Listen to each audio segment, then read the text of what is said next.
धेरैजना साथीहरूको समस्या फेसबुक आइडी पनि बिर्सियो, पासवर्ड पनि बिर्सियो। अब लगइन कसरी गर्ने? ल हेर्नुस् त कति समस्या छ। फेसबुकको नाम मात्रै थाहा छ, मोबाइल हरायो, अब फेसबुकको आइडी पनि थाहा छैन, पासवर्ड पनि थाहा छैन, तर पुरानै फेसबुक चलाउनु पर्नेछ। कसरी थाहा पाउने, कसरी पत्ता लगाउने? आउनुहोस् आजको यो भिडियोमा म तपाईहरुलाई ए टु जेड सिकाउन गइरहेको छु। भिडियोलाई अन्तिमसम्म हेर्नु होला र भिडियोलाई सेभ पनि गरेर राख्नु होला। यो भिडियो धेरैजनालाई काम लाग्ने रहेको छ। तपाईले फेसबुक आइडी नि बिर्सिनु भयो, पासवर्ड त झन् तपाईलाई यादै छैन, तपाईको मोबाइल पनि हराइसक्यो, पुरानो मोबाइलमा लगइन भइरहेको थियो पासवर्ड र आइडी, तर आफूलाई आइडी पासवर्ड थाहा नै छैन। धेरैजनाले के गर्नुहुन्छ भन्दाखेरि पुरानो मोबाइलमा आइडी पासवर्ड लगइन भइरहेको छ, अब त्यो मोबाइल नहराइन्जेल छ, नबिग्रिन्जेल छ, उहाँहरूले चाहिँ पासवर्ड चेन्ज गर्ने मेसो पाउनुहुन्न र मोबाइल हराइसक्यो भने अब नयाँ फेसबुक त्यही फेसबुक लगइन गर्नको लागि एकदम समस्या हुन्छ। आफूलाई न आइडी थाहा छ, न पासवर्ड थाहा छ, केवल आफ्नो फेसबुकको नाम मात्रै थाहा छ। अब नाम मात्रैबाट तपाईको फेसबुक लगइन गर्न मिल्दैन। टु स्टेप भेरिफिकेसन पनि तपाईले राख्नु भएको छैन भने कसरी सजिलो तरिकाले पत्ता लगाउने? भिडियोलाई अन्तिमसम्म हेर्नु होला। सबैभन्दा पहिला तपाईले आफ्नो मोबाइल हराइसक्यो, नयाँ मोबाइल किन्नु भयो। नयाँ मोबाइल किनिसकेपछि तपाईले जुन फेसबुक आइडी पुरानो मोबाइलमा चलाइराख्नु भएको थियो, त्यो मोबाइलमा एउटा न एउटा जीमेल आइडी तपाईले हालिराख्नु भएको थियो होला।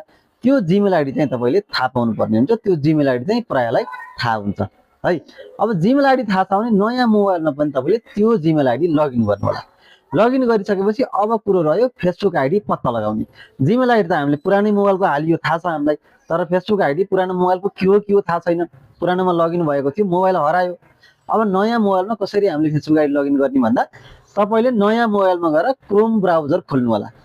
क्रोम ब्राउजर खोलिसकेपछि साइडमा थ्री डटमा क्लिक गरेर तपाईले सेटिङ्समा जानु होला। क्रोम ब्राउजरको सेटिङ भित्र गइसकेपछि तपाईले त्यहाँ भित्र के देख्न सक्नुहुन्छ भन्दाखेरि प्राइभेसी एन्ड पासवर्ड भन्ने एउटा अप्सन रहेको छ, त्यसमा क्लिक गर्नु होला। त्यसमा क्लिक गर्नुभयो भने तपाईले त्यहाँ देख्न सक्नुहुन्छ सेभ पासवर्ड भन्ने अप्सन रहेको हुन्छ।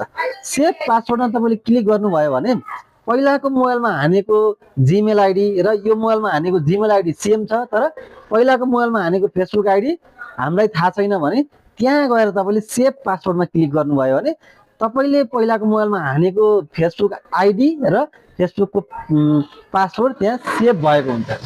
तपाईले त्यहाँबाट आफ्नो आइडी अथवा पासवर्ड हेर्न सक्नुहुन्छ।